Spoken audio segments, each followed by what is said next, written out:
Hai, Assalamualaikum adik-adik yang duduk di kelas 9. Mari berlatih soal-soal ujian sekolah matematika tingkat SMP bersama Bimbel Jakarta Timur.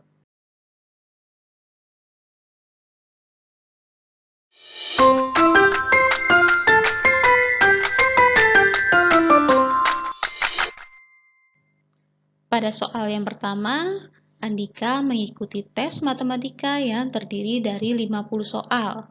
Pada tes diberi nilai untuk jawaban benar 4, jawaban salah -2, dan tidak dijawab -1. Andika tidak dapat menjawab 5 soal dan mendapat skor 139. Berapa jumlah jawaban Andika yang salah? Kita misalkan dulu A sebagai jumlah soal yang dijawab benar dan B jumlah soal yang dijawab salah serta C jumlah soal yang tidak dijawab. Karena ada 50 soal, maka A plus B plus C sama dengan 50. Tadi C atau jumlah yang tidak dijawabnya adalah 5, jadi A plus B sama dengan 45. Kita simpan dulu ya sebagai persamaan yang pertama. Sekarang kita tinjau dari skornya. Skor untuk jawaban yang benar adalah 4, jadi 4A. Kemudian untuk yang jawaban salah adalah -2, jadi -2B. Kemudian yang tidak dijawab adalah -1 dikali C sama dengan 139. Karena C-nya tadi adalah 5, jadi 4A dikurang 2B dikurang 5 sama dengan 139. Dan 4A dikurang 2B kita dapatkan 144. Kita simpan di sini sebagai persamaan yang kedua. Karena yang dijawab adalah jumlah jawaban Andika yang salah, tadi kita misalkan sebagai B, kita eliminasi dulu nih persamaan pertama dan persamaan kedua. Karena yang ditanyakan adalah B, maka kita samakan koefisien dari A. Jadi persamaan yang pertama kita kalikan 4 dan persamaan yang kedua kita kali 1. Jadi 4A ditambah 4B sama dengan 180. Kemudian persamaan keduanya tetap 4A dikurang 2B sama dengan 144. Karena 4A sama-sama positif kita kurangi, jadi habis 4B dikurang minus 2B jadi 6B sama dengan 180-nya dikurangi 144 sama dengan 36. Jadi nilai B atau soal yang dijawab salah adalah 6. Soal nomor 2, warga suatu wilayah yang berjumlah 120 didata tentang kepemilikan kendaraan. Terdapat 23 warga yang memiliki mobil dan motor, serta 31 warga tidak memiliki mobil maupun motor. Jika jumlah warga yang memiliki mobil dan warga yang memiliki motor berbanding 3 dan 5, tentukan jumlah warga yang hanya memiliki mobil. Kita misalkan dahulu di sini P sebagai jumlah warga yang memiliki mobil dan Q jumlah warga yang memiliki motor. Kemudian keseluruhannya atau semestanya ada 120 warga. Warga yang memiliki mobil dan motor di sini adalah irisannya, jadi P irisan Q sama dengan 23. Sedangkan untuk yang tidak memiliki mobil maupun motor, notasinya adalah P digabung Q lalu merupakan komplemennya yaitu 31. Perbandingan dari P dan Q adalah 3:5. Jadi bisa kita misalkan di sini P sebagai 3X dan Q-nya 5X. Rumus dari semesta atau keseluruhan dari warga yang ada adalah P ditambah Q dikurangi irisan P dan Q, kemudian ditambah dengan komplemen dari gabungan P dan Q. Jadi S-nya adalah 120 sama dengan P-nya kita tulis sebagai 3X dan Q 5X. Kemudian dikurangi 23 dan ditambah 31. Jadi 120 sama dengan 8X ditambah 8. 8X sama dengan 120 dikurang 8, yaitu 112. Jadi X-nya sama dengan 112 dibagi 8, yaitu 14. Karena yang ditanyakan jumlah warga yang hanya memiliki mobil, kita hitung dulu P-nya sama dengan 3X. Jadi 3 dikali 14 adalah 42 orang. Nah, nilai P tersebut adalah keseluruhan warga yang memiliki mobil. Karena warga yang ditanya warga yang hanya memiliki mobil, jadi tidak memiliki motor, maka 42 nilai dari P-nya dikurangi dengan irisan dari P dan Q. Jadi 42 dikurangi 23 sama dengan 19 orang. Perbandingan umur ayah dan ibu adalah 4:3. Di sini ditulis ayah banding ibu adalah 4:3. Lalu jika jumlah umur ayah dan umur ibu adalah 91 tahun, berapa umur ayah 5 tahun yang akan datang? Jadi, jumlah umur ayah dan ibu sekarang adalah 91. Kita dapat menentukan umur ayah yang sekarang adalah 91-nya dikali dengan angka perbandingan dari ayah adalah 4. Kemudian dibagi angka perbandingan dari ayah ditambah dengan ibu. Karena yang diketahui jumlah dari umur ayah dan ibu. Angka perbandingannya adalah 4 ditambah 3, jadi sama dengan 91 dikali 4/7. 91-nya bisa dibagi 7, yaitu 13. Jadi umur ayah adalah 52 tahun. Umur ayah 5 tahun yang akan datang tinggal ditambah saja. 52 ditambah 5 sama dengan 57 tahun. 4 toko olahraga menjual bola basket dan bola voli dengan jenis yang sama. Keempat toko memberikan diskon untuk masing-masing barang seperti tabel berikut. Jika Chandra ingin membeli bola basket dan bola voli di toko yang sama, di mana ia akan mendapatkan harga termurah? Nah, untuk toko Sinar memberikan diskon 25% untuk bola basket dan 20% untuk bola voli. Jika Chandra membeli di toko Sinar, maka ia membayar 75% dari 300.000 yaitu bola basketnya, dan untuk bola voli dia akan membayar 80% dari 250.000. Jadi sama dengan 225.000 ditambah 200.000. Jadi yang harus dibayar adalah 425.000 di toko Sinar. Pada toko sportif, diskonnya untuk bola basket adalah 20% dan untuk bola voli 15%. Jadi yang dibayar untuk bola basket adalah 80/100 dikali 300.000 dan bola volinya 85/100 dikali 250.000 sama dengan 240.000 ditambah 212.500 sama dengan 452.500. Toko Gelora memberikan diskon 30% untuk bola basket dan 25% untuk bola voli.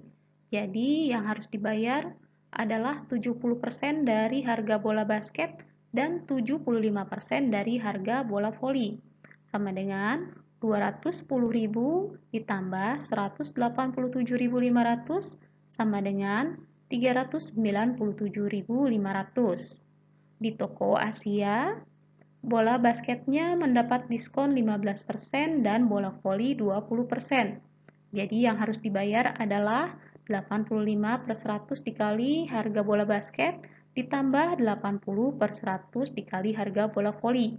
Sama dengan 255.000 ditambah 200.000. Sama dengan 455.500. Jadi, harga yang paling murah yang dapat didapatkan Chandra adalah jika ia membeli di toko Gelora. Soal nomor 5. SMP Malaka memiliki lapangan sekolah berbentuk persegi panjang yang berukuran 42 meter dikali 28 meter. Seorang siswa mendapat hukuman untuk mengelilingi lapangan sebanyak 4 kali.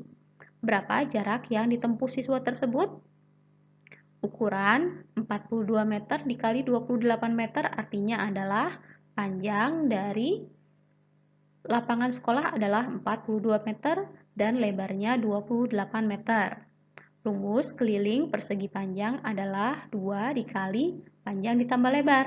Jadi 2 dikali 42 ditambah 28 yaitu 2 dikali 70 sama dengan 140 meter. Jika siswa tersebut harus mengelilingi lapangan sebanyak 4 kali, jadi 4 dikali 140 sama dengan 560 meter. Perhatikan gambar berikut. Garis AC dan garis DF sejajar dan dipotong garis GH. Jika besar sudut ABG 54 derajat, maka besar sudut DEH adalah, perhatikan, sudut ABG dan sudut DEH merupakan pasangan sudut luar sepihak. Pasangan sudut luar sepihak jika dijumlahkan sudutnya sama dengan 180 derajat. Karena besar sudut ABG adalah 54 derajat, jadi besar sudut DEH sama dengan 180 derajat dikurangi 54 derajat. Jadi sudut DEH besarnya adalah 126 derajat. Diagram lingkaran berikut menyajikan data siswa yang mengikuti ekstrakurikuler. Jika jumlah siswa yang mengikuti ekstrakurikuler basket ada 48 orang, maka siswa yang mengikuti renang ada berapa orang? Perhatikan, sudut untuk yang mengikuti bola basket adalah 90 derajat dan jumlah yang mengikuti basket diketahui adalah 48 orang. Karena yang ditanyakan adalah siswa yang mengikuti renang, kita harus mengetahui dulu sudut dari yang mengikuti renang di dalam diagram lingkaran tersebut. Ingat, satu putaran besarnya adalah 360 derajat, jadi 360 derajat dikurangi dengan jumlah sudut yang ada yaitu 60, 90, 100, dan 35. Jadi, sudut untuk yang mengikuti renang adalah 75 derajat.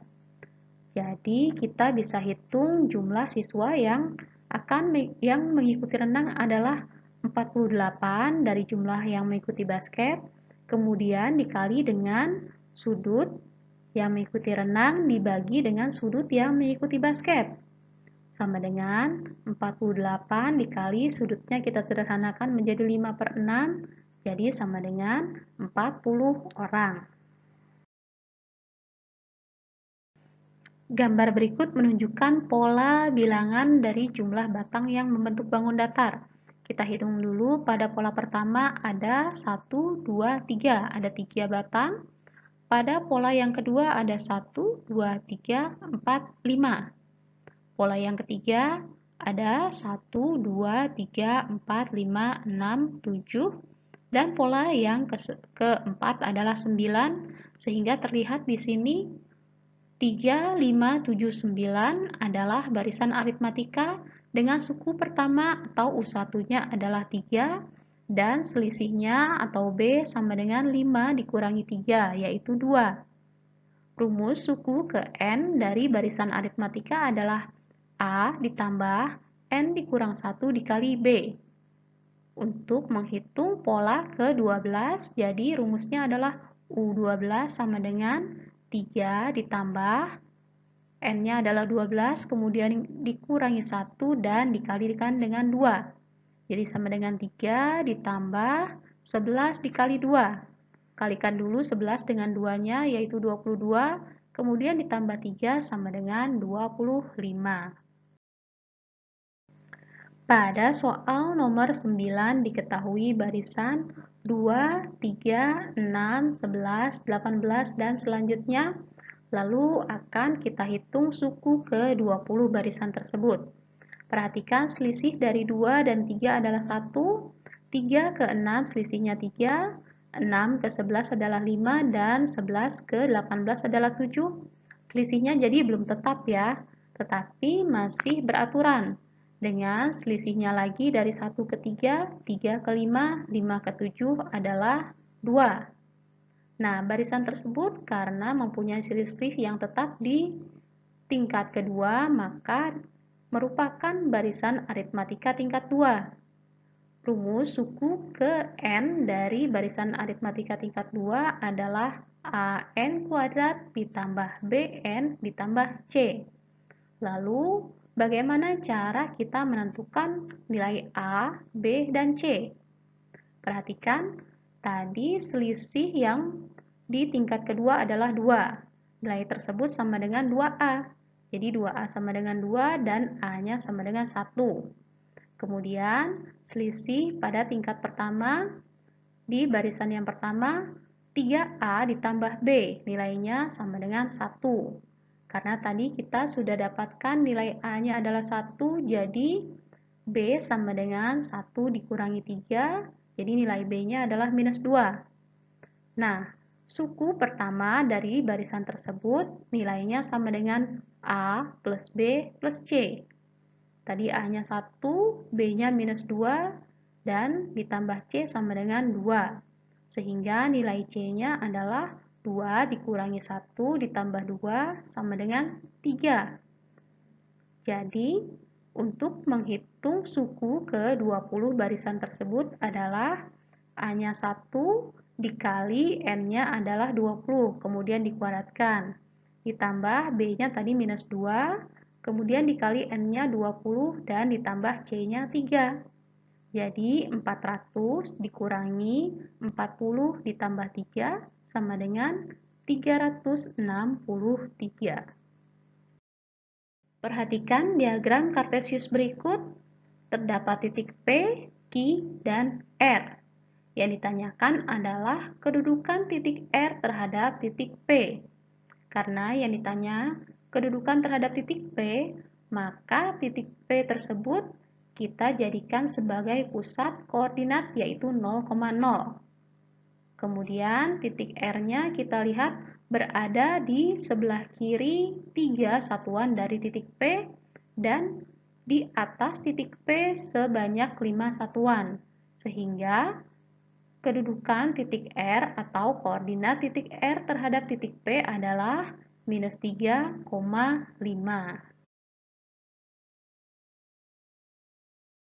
Nah, demikianlah pembahasan kita untuk 10 soal latihan ujian sekolah matematika SMP.